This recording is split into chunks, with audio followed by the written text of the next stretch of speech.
Assalamualaikum warahmatullahi wabarakatuh. Jumpa lagi dengan saya, Rian PHRS. Nah, teman-teman, pada kesempatan video kali ini, saya ingin membahas tentang kasusnya Bapak Tom Lembong, yang mana kita semua tahu bahwa beliau telah dijatuhi hukuman atau divonis oleh hakim 4 tahun setengah penjara dengan denda, kalau tidak salah ya, 750 atau berapalah juta. Nah, tentu kenapa ini harus dibahas? Karena ini menggelitik bagi orang-orang yang haus akan keadilan. Karena kita semua tahu bahwa menteri-menteri yang impor gula setelah Tom Lembong itu semuanya juga mengimpor gula itu dalam jumlah yang fantastis. Jauh melebihi impor yang telah dilakukan oleh Pak Tom Lembong. Kalau teman-teman lihat, teman-teman bisa cari datanya, banyak di internet itu, ya. Jadi seharusnya kalau memang keadilan itu harus mau ditegakkan, ya semuanya diperiksa, semuanya dijatuhi hukuman. Karena bagaimana mungkin hanya Tom Lembong yang diperiksa, yang lain bebas, gitu.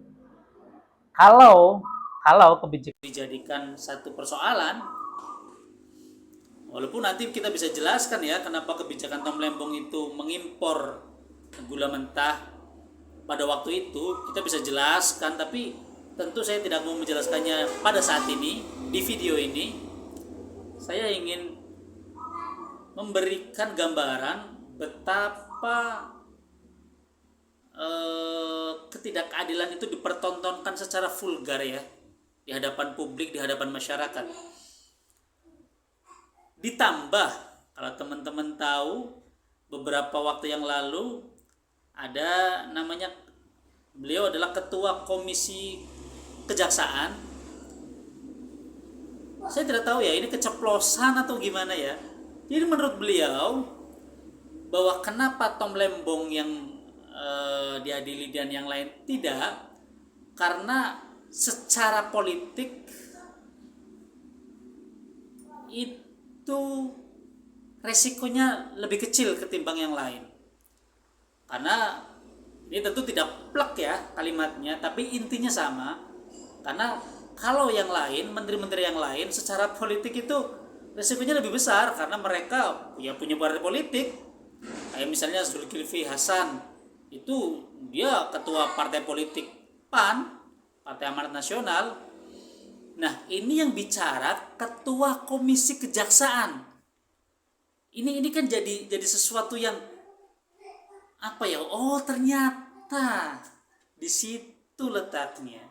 Karena ternyata Tom Lembong ini apa ya?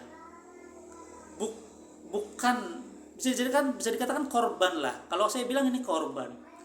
Jadi kasusnya bukan penegakan keadilan atau penegakan hukum, tapi ini kasusnya korban. Kalau menurut saya berdasarkan fakta-fakta di persidangan, berdasarkan ucapan tadi ketua komisi kejaksaan juga, bahwa kalau Tom Lembong itu resikonya lebih kecil kalau kejaksaan mempermasalahkan Tom Lembong.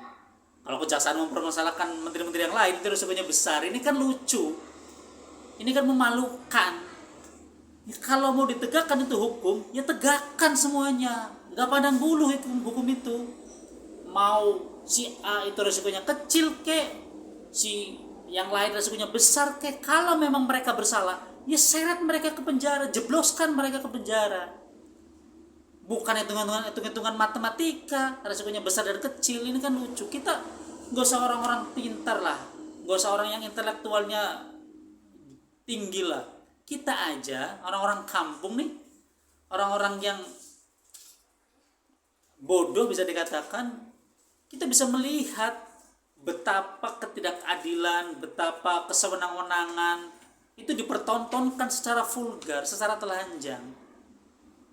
Nah, bagaimana video dari ketua komisi kejaksaan?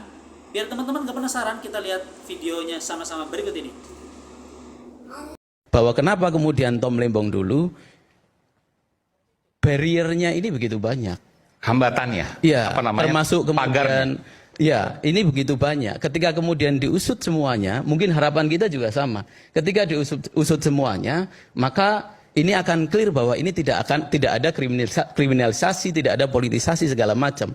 Tapi ketika diusut semuanya, justru resiko ini yang kemudian dihitung oleh kejaksaan justru semakin besar. Maksudnya? Ya, semuanya itu kan tokoh politik, punya pendukung. Kalau Tom Lembong nggak ada resikonya atau gimana? Ya, resikonya ada, tetapi dalam kemudian hitungan itu yang harus diambil karena yang pertama melakukan itu adalah di tahun Saya orang awam 2015. hukum, tapi berikan pendapat kepada saya, berikan pemahaman kepada saya bahwa ketika bicara proses hukum maka harus menghitung resiko politik. Ya, makanya diurutkan. Ya, itu kan bagian dari strategi penyidikan, Pak.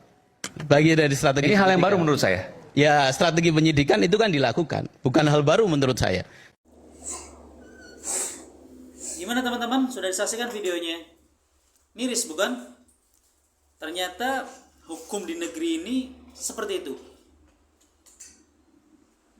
Tentu jangan salahkan masyarakat kalau ini adalah atensi, ini adalah request, ini adalah permintaan dari tangan-tangan yang masih berkuasa, yang masih bisa mengendalikan instansi-instansi di negeri ini. Saya tidak mengatakan presiden yang sekarang, ya, tapi saya yakin ini bukan ulah presiden yang sekarang, bukan ulah Prabowo, tapi saya harap Prabowo lihatlah fenomena yang ada di zaman kepemimpinannya sekarang. Lihat, perbaiki itu semua, jangan sampai nanti masyarakat yang tadinya tidak menyalahkan Bapak Prabowo atas ketidakadilan ini, nanti lama-lama masyarakat justru juga akan menyeret Bapak ke dalam lingkaran-lingkaran yang semacam ini. Gitu ya. Semoga ini bisa menjadi pelajaran. Saya harap entah itu KPK, entah itu kejaksaan, entah itu kepolisian, sebagai penegak hukum, saya harap prioritaskan rasa keadilan agar kami juga masyarakat tentram, agar kami juga masyarakat senang melihatnya, karena di mana ada keadilan, di situ ada ketentraman. Di mana ada ketidakadilan, maka jangan harap kedamaian, ketentraman itu bisa terjadi di negeri ini. Itu aja. Semoga ini bisa bermanfaat buat teman-teman. Buat teman-teman yang tidak terjun di politik, tapi setidaknya seperti saya, tidak terjun di politik tapi peduli akan politik. Kenapa?